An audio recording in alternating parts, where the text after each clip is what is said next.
Hello students, welcome in your class 9th of Statistic of Economics.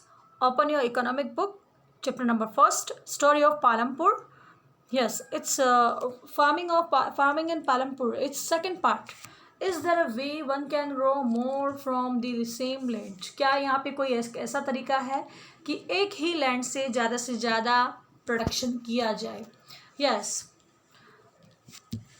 In the kind of crops grown facilities available, इस तरह की जो facilities हैं कि इस तरह की अगर क्रॉप्स से प्रोडक्शन किया जाए एक ही लैंड से बहुत सारा, तो इस तरह की फैसिलिटीज़ अवेलेबल हैं. Palampur would resemble the village of western part of the state of Uttar Pradesh. Palampur के बारे में हम एक इमेजनरी विलेज है, इस तरह के विलेजेस जो हैं उत्तर प्रदेश के पश्चिमी हिस्से में देखने को मिलते हैं. सारी लैंड जो है पालमपुर की वो कल्टीवेटेड है. कोई भी लैंड जो है बिना कल्टीवेशन के नहीं है. नो लैंड इज अनाइडेड, कोई नहीं है. ठीक है. रेनी सीजन में यहाँ पर जोवर और बाजरा की फसल उगाई जाती है जो कि पशुओं के लिए चारे का काम करती है. और बाद में अक्टूबर और दिसंबर में यहाँ पे पोटैटो का कल्टीवेशन किया जाता है. अक्टूबर और दिसंबर में पोटैटो का कल्टीवेशन. और विंटर सीजन में यहाँ पर वीट का प्रोडक्शन किया जाता है. From the wheat produced farmer keep enough wheat का जब प्रोडक्शन होता है तो फार्मर क्या करता है, जितना वीट उसको अपनी फैमिली के लिए काम में आता है वो उसको इकट्ठा कर लेता है, उसको रख लेता है.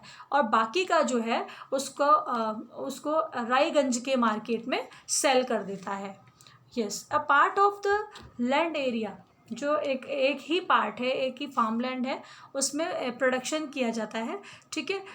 To sugar cane which is harvested, जो लोग शुगर कैन को ग्रोथ करते हैं तो उसमें 1 ईयर लग जाता है.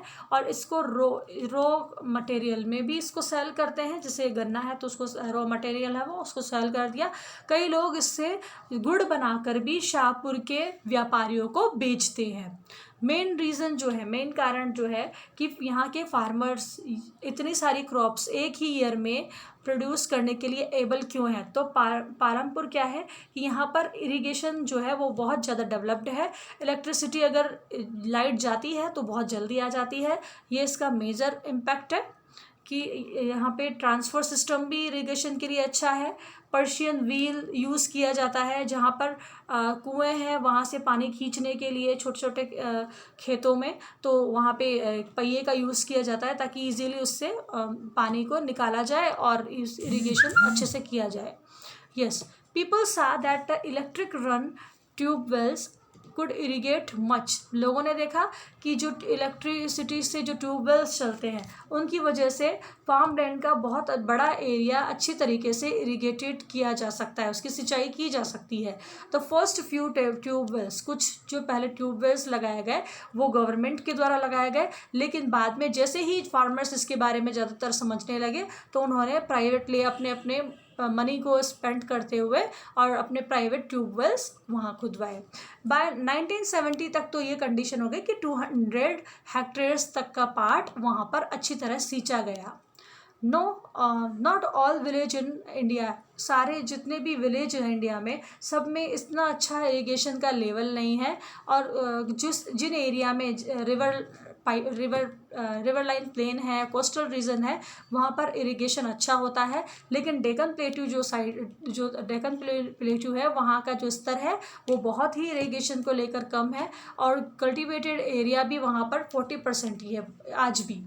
Yes, to grow more than एक से ज़्यादा, एक ही ज़मीन पर एक से ज़्यादा फार्मिंग करना, एक से ज़्यादा फसलों को उगाना एक ही साल में एक ही ज़मीन पर, उसे कहते हैं multiple cropping. It is most common वे, ये एक सबसे सामान्य तरीका है प्रोडक्शन को बढ़ाने का. जितने भी फार्मर्स हैं पालमपुर में वो एटलीस्ट कम से कम 2 फसलें तो एक साल में उगाते ही हैं. और अब लास्ट 15 ईयर्स से वो 3 क्रॉप्स भी वहाँ से प्रोडक्ट करने लगे हैं. यस, आप देख सकते हो इस टेबल में 1.1 में भी देखा होगा आपने कि कैसे वो कल्टीवेशन करते हैं इंडिया में, कैसे मिलियन हेक्टेयर्स में कल्टीवेशन किया जाता है. ठीक है. अब इसके बाद हम बात करते हैं. यस, कुछ क्वेश्चंस हैं यहाँ पे।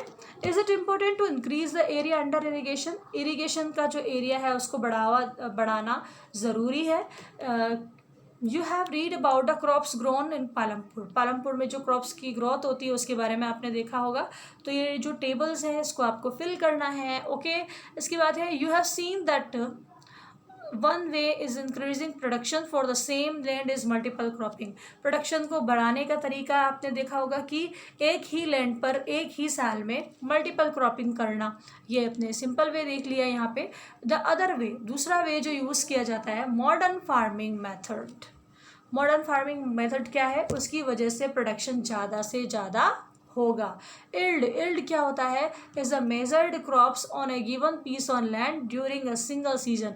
एक सिंगल सीजन में जो आपने एक फसल उगाई है उसका मेजरमेंट, ठीक है।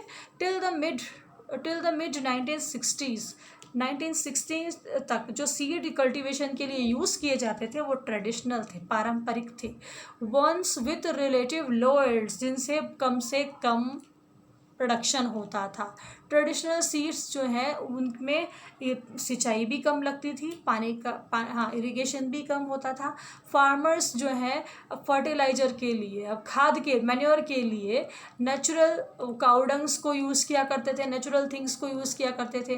देखो नेचुरल जो बनाया जाता है मैन्योर, उसमें क्या किया जाता है, एक पिट डिग किया जाता है, उसके अंदर काउडंग्स, लीव्स और जितने भी वेजिटेबल्स के, फ्रूट्स के पील्स होते हैं ना, उन सबको उसके अंदर डाल दिया जाता है और फिर उसको कवर कर दिया जाता है। कुछ दिनों बाद उसमें जो है लैंड में जितने भी छोटे छोटे होते हैं, जीव होते हैं, वो उसमें लग जाते हैं और उसके बाद जो वो बनता है उसको मैन्योर कहा जाता है। मैन्योर को फिर बाद में फार्मर्स अपने फार्मलैंड में यूज़ करते हैं। लेकिन अब क्या होता है, अब दूसरे फर्टिलाइज़र्स यूज़ किए जाते हैं, मॉडर्न फर्टिलाइज़र्स, पेस्टिसाइड्स का यूज़ किया जाता है। तो अब हम बात करते हैं ग्रीन रिवॉल्यूशन की। अभी ग्रीन रिवॉल्यूशन क्या है, 1960 के बाद इंडियन फार्मर्स को कल्टीवेशन के लिए, जैसे वीट और राइस का कल्टीवेशन करना है तो HYV के सीड्स वो लोग यूज करते हैं।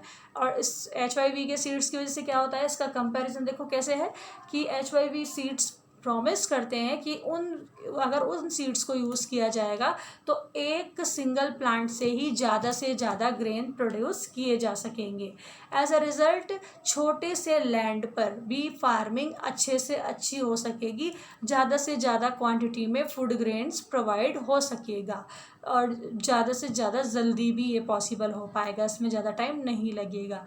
HYV seed however needed plenty of water लेकिन HYV सीड्स में पानी की खपत बहुत ज़्यादा होती है और केमिकल फर्टिलाइज़र्स और पेस्टिसाइड्स का भी यूज़ किया जाता है।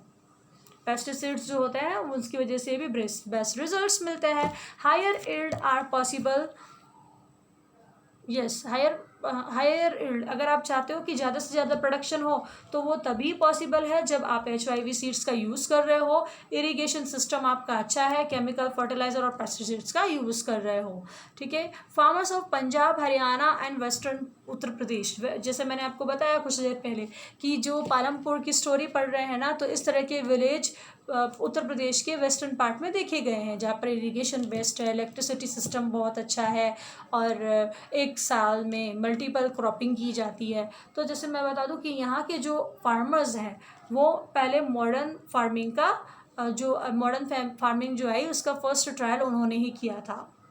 The farmer in these region set up tubewells, उन्होंने इरीगेशन के लिए ट्यूबवेल्स सेटअप कर रखे हैं।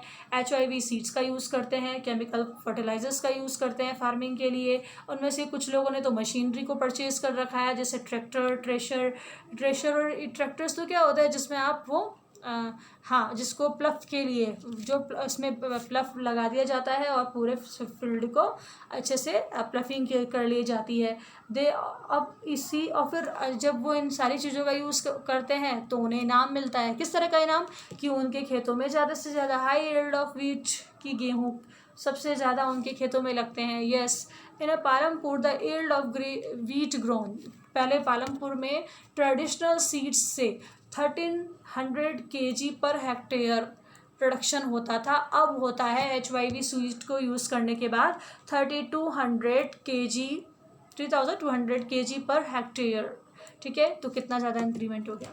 There was a large increase in the production of wheat और हाई यील्ड यूज़ कर HYV सीड यूज़ करने की वजह से प्रोडक्शन में बढ़ोतरी होती है, ठीक है, और जिसकी वजह से मार्केट में वीट का भी सरप्लस ज़्यादा हो जाता है। What is the difference between multiple cropping और modern farming?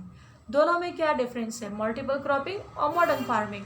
The following table, ये जो टेबल है इसमें आप देख सकते हो कि वीट का प्रोडक्शन और पल्सेस का प्रोडक्शन ग्रीन रिवॉल्यूशन के बाद कैसे उनका टन्स में वो चेंज हुआ है, ठीक है।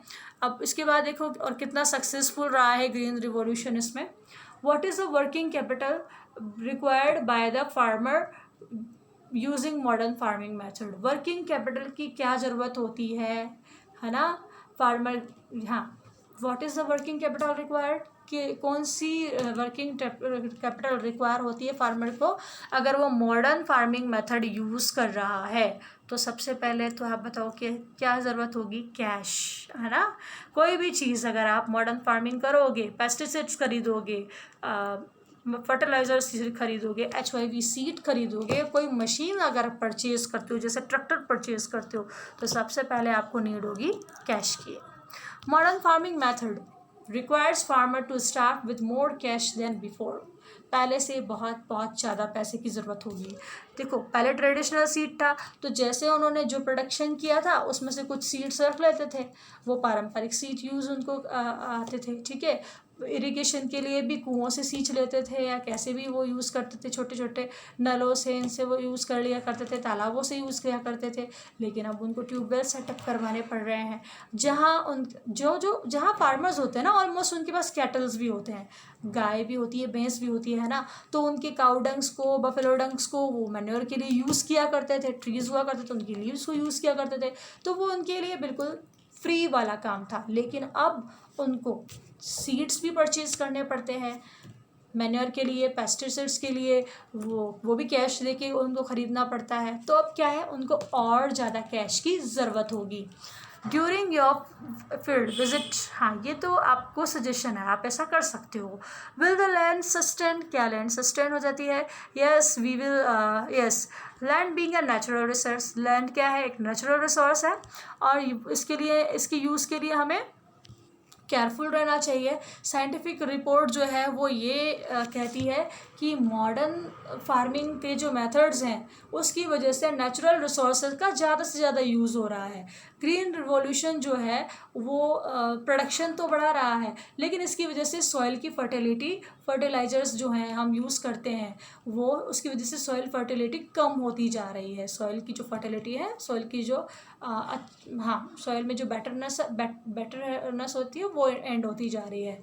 और कंटिन्यूसली जो ट्यूबवेल्स की वजह से ग्राउंड वाटर का जो लेवल है वो भी बहुत धीरे धीरे कम होता जा रहा है, और ग्राउंड वाटर ही हमारे लिए ड्रिंकिंग वाटर की तरह काम में आता है। सॉइल की फर्टिलिटी कम हो रही है और ग्राउंड वाटर का लेवल कम हो रहा है, ठीक है। तो ये सब चीज़ें किसकी वजह से, और ये जो चीज़ें ना एक ही साल में एक बार बनती है, वंस इज डिस्ट्रॉय, अगर इनको एक बार डिस्ट्रॉय हो जाती है ना ये चीज़ें, नेचुरल चीज़ें, तो इनको रीस्टोर करना बहुत मुश्किल हो जाता है। तो ठीक है, हमने देख लिया इन दोनों की वजह से जो फर्टिलाइज़र्स वगैरह हैं इनकी वजह से प्रोडक्शन अच्छा तो हो रहा है, लेकिन सॉइल की फर्टिलिटी कम हो रही है, ठीक है, सॉइल की क्वालिटी कम हो रही है, और जो ट्यूबवेल्स हैं उनकी वजह से हमारे एनवायरनमेंट में ग्राउंड वाटर का लेवल कम होता जा रहा है। अब इसके बाद हम देखेंगे yes, how is land distributed between the farmers of Palampur in next video. Have a nice day. Bye.